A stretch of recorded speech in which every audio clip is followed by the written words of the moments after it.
할렐루야. 좋으신 하나님을 찬양합니다. 영광 감사 올려드립니다. 자, 오늘은 잠언 17장 19절로 21절 말씀 묵상합니다. 기도합니다. 영광과 감사와 찬송을 우리 하나님께 올려드립니다. 온 마음으로 하나님을 사랑합니다. 주의 백성들을 통해서 영광을 받으시고 주의 보혈을 의지하며 주의 이름을 의지하는 모든 주의 백성들의 죄와 허물을 사하시며 성령 하나님 우리 가운데 충만하게 역사하셔서 상한 모든 마음들을 치유하시고 눈을 여시고 귀를 열어 주시기를 원합니다. 종을 낮추시고 겸손하게 하시고 오직 말씀에 도구만 되게 하옵소서. 마음을 낮추고 하나님을 흠모하는 모든 백성들에게 위로와 은혜가 넘칠 것을 믿습니다. 오늘도 우리 가운데 함께 하신 하나님을 찬양합니다. 예수님의 이름으로 사모하며 기도합니다. 아멘. 19절입니다. 다툼을 좋아하는 자는 죗가를 좋아하는 자요 자기의 문을 높이는 자는 파괴를 구하는 자니라. 마음이 굽은 자는 복을 얻지 못하고 혀가 패역한 자는 재앙에 빠지느니라. 미련한 자를 낳는 자는 근심을 당하나니 미련한 자의 아비는 낙이 없느니라. 아멘. 오늘도 이 말씀은 우리에게 응답이 되고 은혜가 됨을 확신합니다.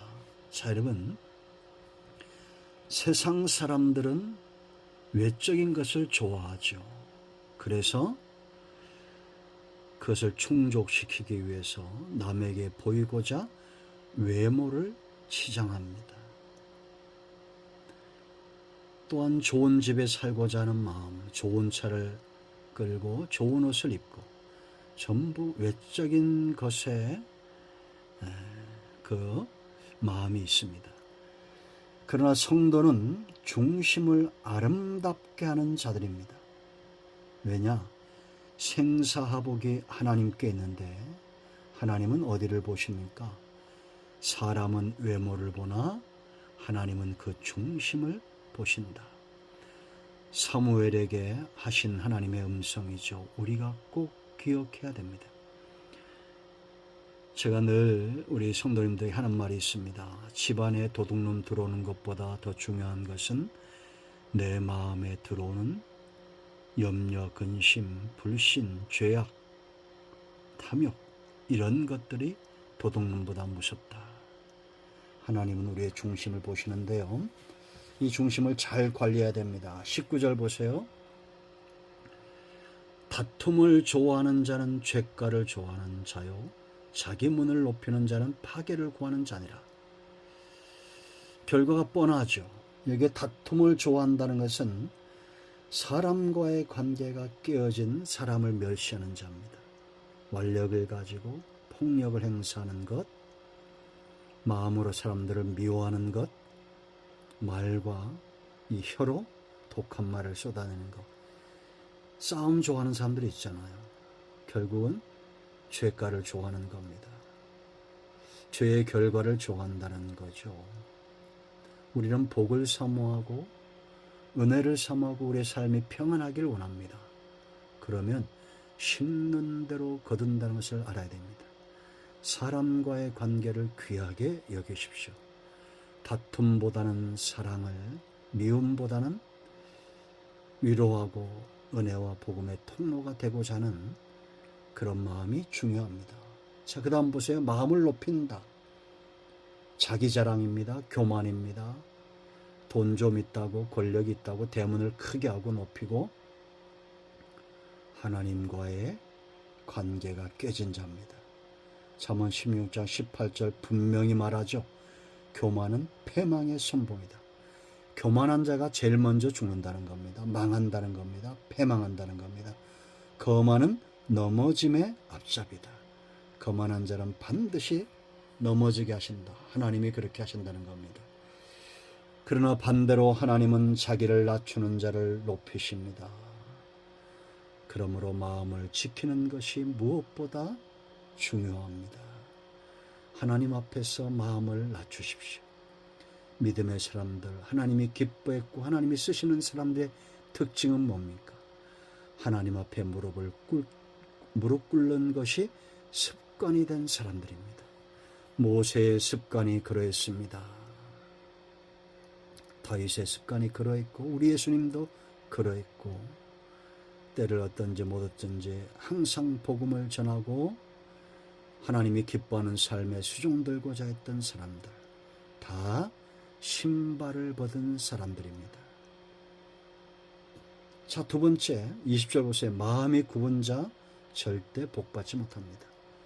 마음이 굽은 자는 복을 얻지 못하고 혀가 패역한 자는 재앙에 빠지는, 충격적입니다. 결말이 뻔한 겁니다. 여기 마음이 굽었다는 것은 사특한 자를 말하는데, 그 사특하다, 마음이 음흉하다, 진리를 왜곡하는 거짓으로 그 마음이 꽉 차 있는 사람들입니다. 강화문 설교 들어보세요, 여러분. 복음이 어디 있습니까? 참 문제가 심각하죠. 이 혀가 패역한 자는 것은 사특한 마음에서 나오는 결실입니다. 향기는 저절로 나고 열매도 저절로 맺힙니다. 사특한 자, 마음이 굽은 자에게서 좋은 열매가 나올 수 없어요. 이 혀가 패역하다는 것은 거짓과 타인을 해치는 말을 거리낌 없이 마구 내어놓는 겁니다. 여러분, 예를 들어서 우리가 대통령이나 이런 분들에게 불만이 있을 수 있어요. 그러나 세웠으면 한 1년쯤 지켜본 다음에 불만을 가져야겠죠. 그런데 악한 자들은 세우기 전부터 욕부터 먼저 합니다. 제가 누구를 편드는 건 아닙니다. 사람은 온전한 사람이 없어요. 우리가 그걸 모릅니까? 지금까지 얼마나 많은 사람들이 바뀌었습니까? 놀라운 것은 죽고 난 다음에 오히려 더 인기가 있는 사람들도 있죠. 죽어야 영웅이 되는 거 잘못된 거죠. 여러분, 제가 볼 때는 문제 있는 사람도 많지만 정말 문제는 뭐냐? 사특한 마음에 있습니다. 이런 굽은 마음에서 진리, 진실, 복음이 나올 수가 없습니다. 그러므로 우리는 진리를 사모하고 은혜의 통로가 되고 복음의 통로가 되기 위해서 자기 마음을 개조시켜야 됩니다. 치장해야 됩니다. 하나님 앞에 나아가서 신랑을 빼앗긴 신부처럼, 자식을 잃은 어미처럼 그렇게 통회하며 하나님이 기뻐하는 중심으로 돌아가야 됩니다. 지금이 바로 그러한 때라고 생각하지 않습니까? 하나님이 중심을 보시고 찾으나 사람이 없는 시대가 되어지고 있습니다. 사람들은 쉽게 낙심하고 믿는 자를 찾아보기 힘든 시대가 되어지고 있다는 겁니다. 마음이 굽어지지 않도록 하십시오. 자, 그 다음 21절 말씀 보세요. 미련한 자를 낳는 자는 그 중심이 뭐예요? 근심을 당한다. 마음에 근심이 가득한 거예요. 미련한 자의 아비는 낙이 없다. 근심과 낙이 어떻게 함께 하겠습니까? 참으로 낙과 행복은 중심에 있습니다. 그럼 어떻게 해야 되겠어요? 여기 처음에 미련한 자는 캐실, 교만에 빠진 자입니다. 그리고 두 번째 나오는 미련한 나발, 참 지혜를 얻지 못한 어리석은 자예요. 그리고 중심이 이렇게 교만과 어리석음으로 가득했으니 그 아비에게 낙이 있겠냐라는 겁니다. 이것도 대물림입니다. 아브라함에게서 이삭이 나옵니다. 교만한 자는 교만한 자를 낳고, 미련한 자는 미련한 자를 낳고, 지혜로운 자는 지혜로운 아들을 낳습니다. 그러므로 여러분, 외모보다 중심을 지향하십시오. 생사하복은 하나님께 있습니다. 그 하나님이 저와 여러분의 중심을 보십니다. 기도합니다. 예수님의 이름을 의지하여 기도합니다. 이 말씀대로 되게 하여 주시옵소서. 우리 가운데 마음이 상한 자, 병든 자 치유하시고 회복시켜 주시기를 원합니다. 예수님의 이름으로 사모하며 축복하며 취하며 기도합니다. 아멘. 할렐루야. 오늘도 응답이 우리 가운데 임하였습니다. 예수 그리스도의 이름은 능력이 있습니다. 아멘. 할렐루야.